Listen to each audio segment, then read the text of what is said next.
बारिश के कहर से पेड़ों में बसा गांव।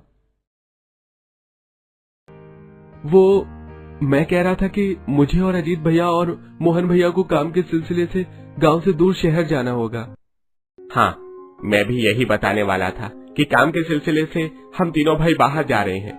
हम पवन को भी अपने साथ ले जाते, पर उसकी पत्नी प्रेग्नेंट है, तो उसका पत्नी के साथ रहना बहुत जरूरी है। फिर पवन अकेले पड़ जाता, इसलिए विजय को भी उसके साथ छोड़कर जा रहे हैं। वैसे आप लोग लौटेंगे कब तक शहर से? अभी कुछ नहीं पता, अभी तो हम पहली बार शहर जा ही रहे हैं। देखेंगे वहाँ के तौर तरीके, काम धंधे कैसे हैं, जैसा रहा वैसा बताएंगे तुम्हें। ठीक है। अगले दिन तीनों भाई पैसे कमाने गांव से शहर निकल जाते हैं। वहीं पवन और विजय गांव में ही फसल की कटाई का काम करते हैं। ऐसे कुछ दिन गुजरते हैं और अब मानसून शुरू हो जाता है। तभी एक दिन पांचों बहू नदी के पास बैठकर कपड़े और बर्तनों को धो रही होती हैं कि अचानक तेज आंधी और बिजलियां कड़कती हैं और बारिश शुरू हो जाती है। अरे ये अचानक मौसम कैसे खराब हो गया, चलो फटाफट घर के अंदर चलो। अदिति तुम पेट से हो, हल्के कदम से चलना, कहीं बारिश में तुम्हारे पैर न फिसल जाएं। हाँ मैं आराम से ही जाऊंगी, आप लोग भी आइए। अब पांचों बहू नदी से फटाफट काम खत्म करके अपने घर में आती हैं। अरे ये बारिश तो रुकने का नाम ही नहीं ले रही। अगर थोड़ी देर और यूं ही बारिश आती रही तो हमारे घर में बारिश का पानी भर जाएगा। तभी बारिश में भीगते हुए पवन और विजय भी घर आते हैं। अरे आप लोग ठीक तो है ना? बाहर बारिश बहुत तेज हो रही है, रुकने का नाम ही नहीं ले रही। अदिति तुम ठीक तो हो ना? हाँ मैं ठीक हूँ। अच्छा आप बैठिए, मैं आप लोगों के लिए गर्मा गर्म चाय बना देती हूँ। देखो अदिति, चाय बनाने के लिए लकड़ी नहीं है, थोड़ा बारिश रुकने दो, फिर मैं और शिवानी जंगल से लकड़ियाँ ले आएंगे। कुछ देर बाद बारिश थम जाती है। इसके बाद शिवानी और पूर्वी जंगल में लकड़ियां काटने आती हैं। अरे बाप रे, ये जंगल तो दिन पर दिन विशाल ही होता जा रहा है। देखो कितने सारे मजबूत पेड़ हैं यहाँ पर। लकड़ियाँ तो होती ही मजबूत हैं। चलो अब फटाफट सूखी सूखी लकड़ी छाट कर काट लेते हैं, नहीं तो कहीं फिर से बारिश आनी शुरू हो गई तो भारी मुसीबत हो जाएगी। अब पूर्वी और शिवानी जंगल में लकड़ियां काटना शुरू करती हैं कि अचानक मौसम बिगड़ता है और तेज तेज बारिश आनी शुरू हो जाती है। हे भगवान, जिसका डर था वही हुआ। ये मानसून भी ना हम गरीबों को ले ही डूबेगी। सच कहा तुमने, अगर इसी तरह बारिश आती रही तो हमारे घर की दरारों से बारिश का पानी अंदर भरने लगेगा। शिवानी ये सब कह ही रही होती है कि तभी वो देखती है कि दो बंदर बड़े से पेड़ घर में घुस रहे होते हैं। अरे पूर्वी, वो देखो, वो बंदर कैसे इस बारिश में खुद को बचाकर अपने पेड़ घर में जा रहे हैं। अरे बेचारी क्या करेंगे, इस बारिश के कहर से इंसान इतने परेशान है, फिर ये तो बेजुबान जानवर है। शुक्र है इनके पास पेड़ों का मजबूत घर है, वो भी पेड़ की ऊपरी सतह पर। इस तरह तो इन जानवरों को न बारिश का खतरा है न बाढ़ का। एकदम सही कह रही हो तुम। अच्छा चलो, बारिश थम गई है। हाँ बारिश थम तो गई है, पर हमारी कटी हुई लकड़ियाँ सभी गीली हो गई। अब इन्हीं लकड़ियों को लेकर घर जाना होगा। अब पूर्वी और शिवानी सिर पर लकड़ियां लेकर अपने घर आती हैं, जहां चारों तरफ से घर के बारिश का पानी टपक रहा होता है और साथ ही बारिश का पानी बुरी तरीके से भर चुका होता है। अदिति और दिव्या मिलकर बारिश का पानी घर से बाहर फेंक रही होती हैं। अरे बाप रे, घर में बारिश का कितना पानी भर गया। और अदिति तुम ऐसी हालत में ये बारिश का पानी क्यों फेंक रही हो? दोनों देवर जी कहाँ हैं? वो दोनों खाने का सामान लेने बाजार गए हुए हैं। अच्छा ठीक है, कोई बात नहीं, लाइए ये बाल्टी मुझे दीजिए और आप घर के अंदर बैठिए। अब धीरे धीरे बारिश रुकती है और दोनों ही बहुएं मिलकर घर का सारा पानी बाहर फेंकती हैं। वहीं दूसरी तरफ गांव के कुछ लोग होते हैं जिनका रोज रोज बारिश आने के कारण घर आधा आधा पानी में डूब जाता है। अब मैं अपने छोटे छोटे बच्चों को लेकर कहाँ जाऊँ? इस बारिश के कहर ने तो मुझे गरीब से मेरा घर ही छीन लिया। पूर्वी और शिवानी गांव के लोगों पर बारिश का कहर पड़ता देख अब और ज्यादा घबरा जाते हैं, जिसके बाद वो पेड़ घर की चर्चा अपने घर में करते हैं। हमें तुम्हारी बात सुनकर तो अच्छा लग रहा है, पर सोचकर काफी अजीब। क्या सच में पेड़ पर भी घर बन सकता है? जानवर की बात समझ में आती है, पर हम तो इंसान हैं भाई। देखिए इतना मत सोचिए, एक बार कोशिश करके देखते हैं। अगर कोशिश सफल रही तो हम लोगों का बारिश और बाढ़ का खतरा हमेशा के लिए खत्म हो जाएगा। और मैं कौन सा जिंदगी भर उस पेड़ में रहने की बात कर रही हूँ।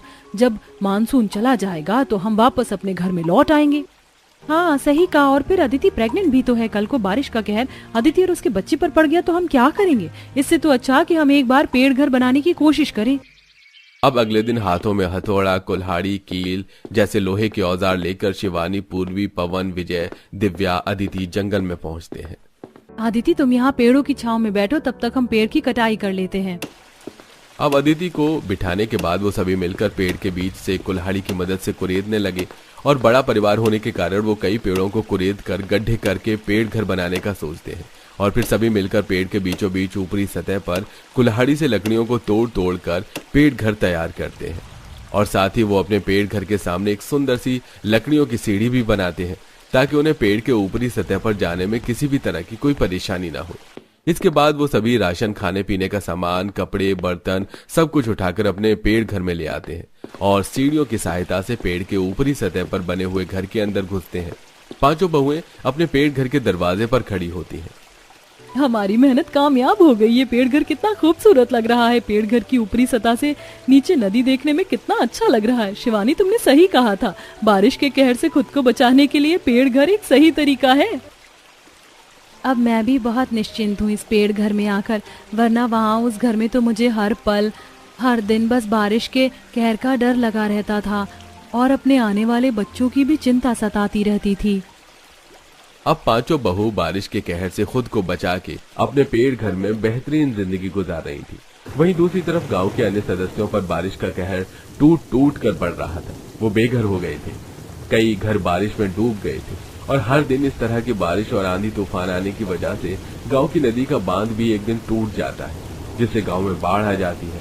गांव के सभी लोग बौखला जाते हैं, उन्हें समझ में नहीं आता कि अब वो लोग कहाँ जाएं।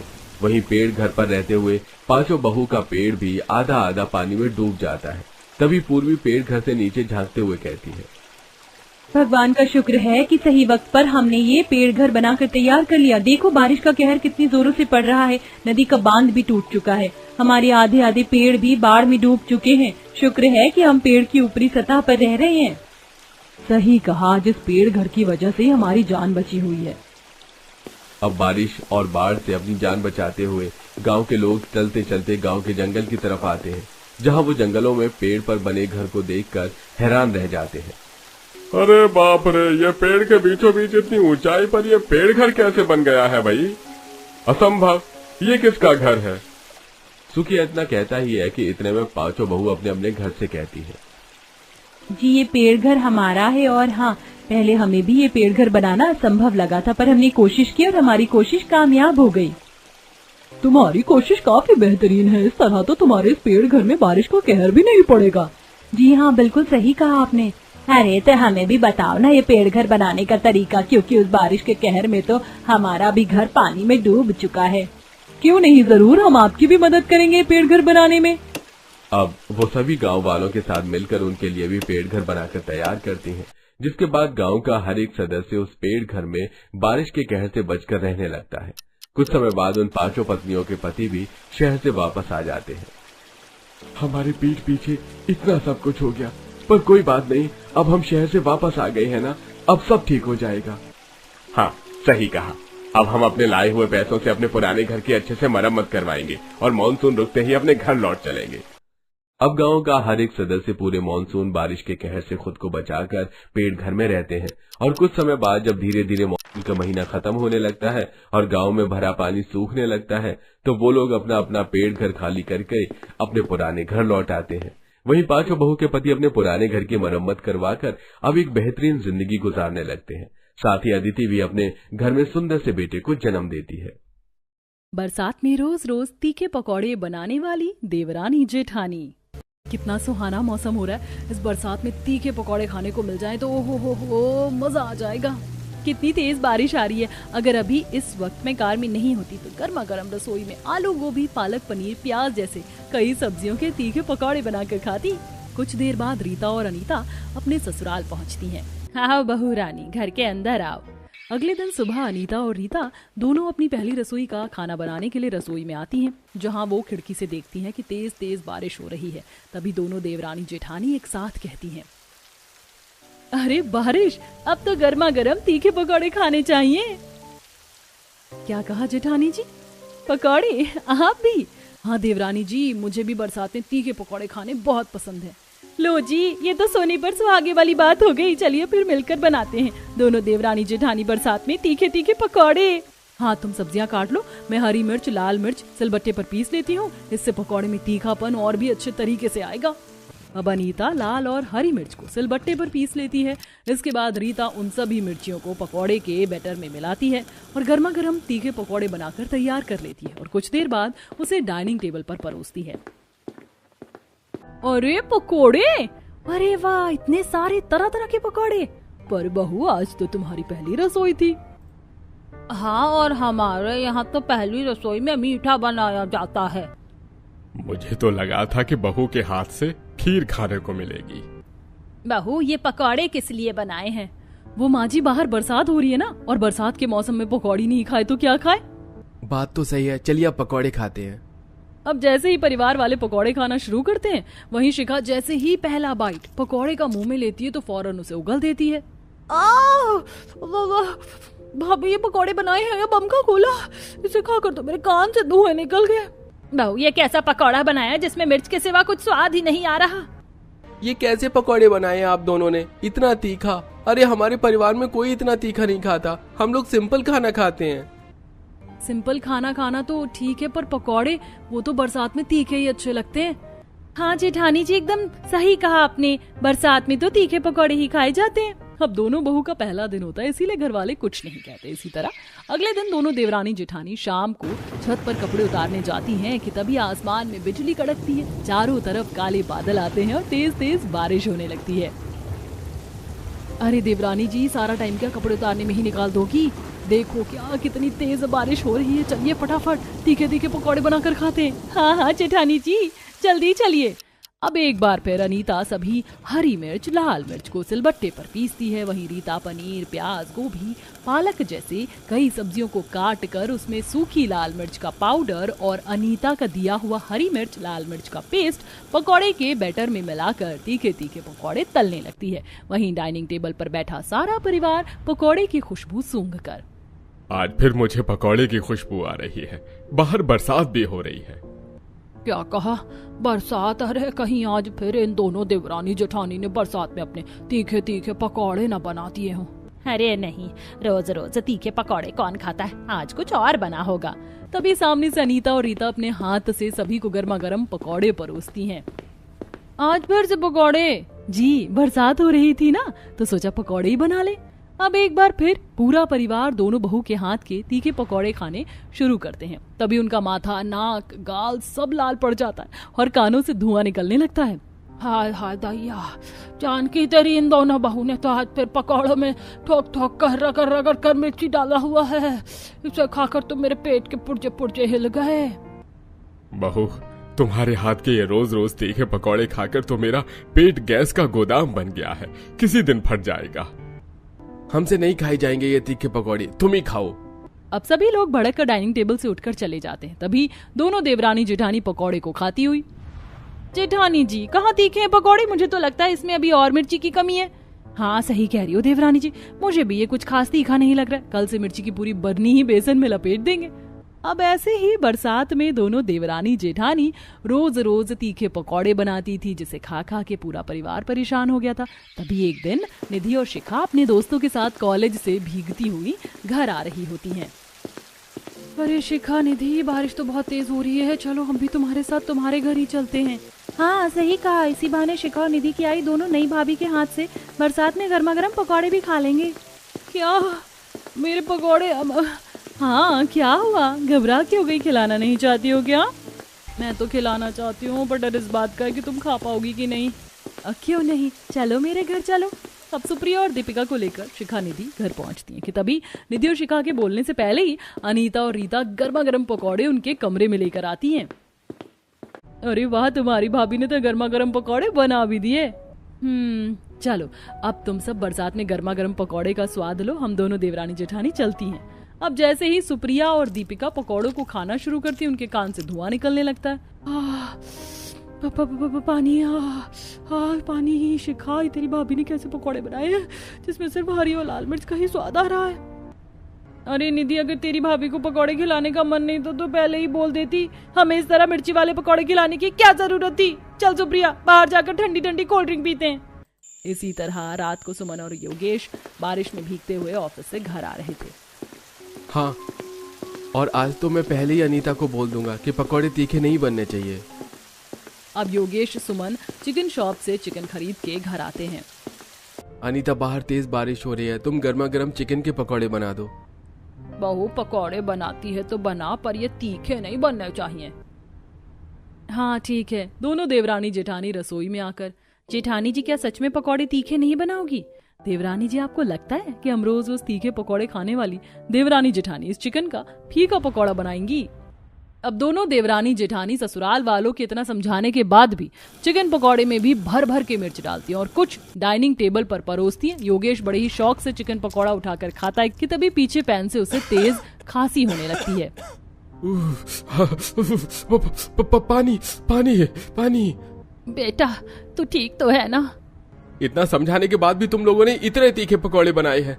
नहीं तो हमने तो बहुत कम मिर्ची डाला था। क्यों जेठानी जी?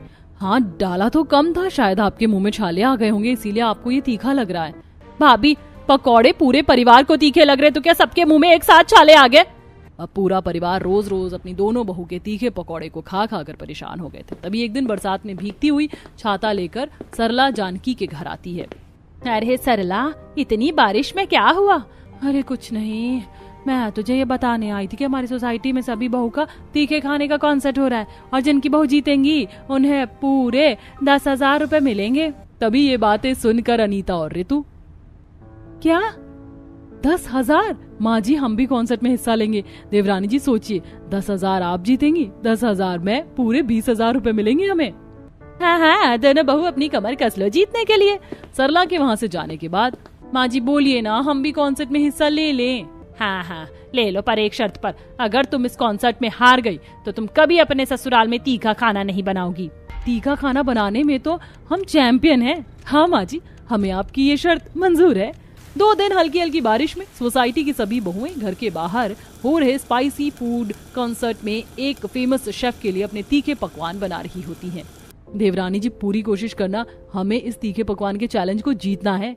अब कुछ देर बाद सोसाइटी की सभी औरतें फेमस शेफ को अपना स्पाइसी फूड बनाकर खिलाती हैं। अमेजिंग मिसेस तान्या, आपका खाना बहुत अच्छा बना है। कुछ देर बाद अनीता और रीता का खाना भी शेफ के आगे सर्व किया जाता है। कितना बकवास खाना बनाया है। अभी इसे मेरे सामने से ले जाओ। तीखा खाना बनाने को बोला था, लेकिन इसमें तो ठीक तरीके से नमक भी नहीं डाला गया है। आप अभी इस कॉन्सर्ट से डिस्क्वालीफाई होती हैं। पर हमने तो अच्छे से मसाले का इस्तेमाल किया था। चलिए जेठानी जी, अब बोलकर कोई फायदा नहीं क्योंकि हम डिस्क्वालीफाई हो गए हैं। अब दोनों बहू अपना मुंह लटकाकर घर आती हैं। क्या हुआ, कॉन्सर्ट जीती तुम दोनों? नहीं माँ जी, हम डिस्क्वालीफाई हो गए। अच्छा, डिस्क्वालीफाई? फिर अपने वादे के अनुसार तुम्हें याद है ना कि तुम आज से कभी इस घर में तीखा खाना नहीं बनाओगी? हाँ माँ जी, याद है, हम कभी तीखा खाना नहीं बनाएंगे। अब तो हमें खुद तीखे खाने से गुस्सा आ रहा है बहू के वहाँ से जाने के बाद। आखिर ये दोनों हार कैसे गई? ये तो तीखा बनाने में बहुत माहिर है। हारी नहीं है, मैंने हरवाया है इन्हें। मैंने ही इनकी हरी मिर्च के मसाले में सूखा शिमला मिर्च पाउडर और लाल मिर्च के पाउडर में सूखा टमाटर पाउडर मिला दिया था ताकि ये दोनों वो कॉन्सर्ट हार जाए और घर में कभी तीखा खाना ना बनाए। क्या बात है माँ, आपने तो कमाल कर दिया।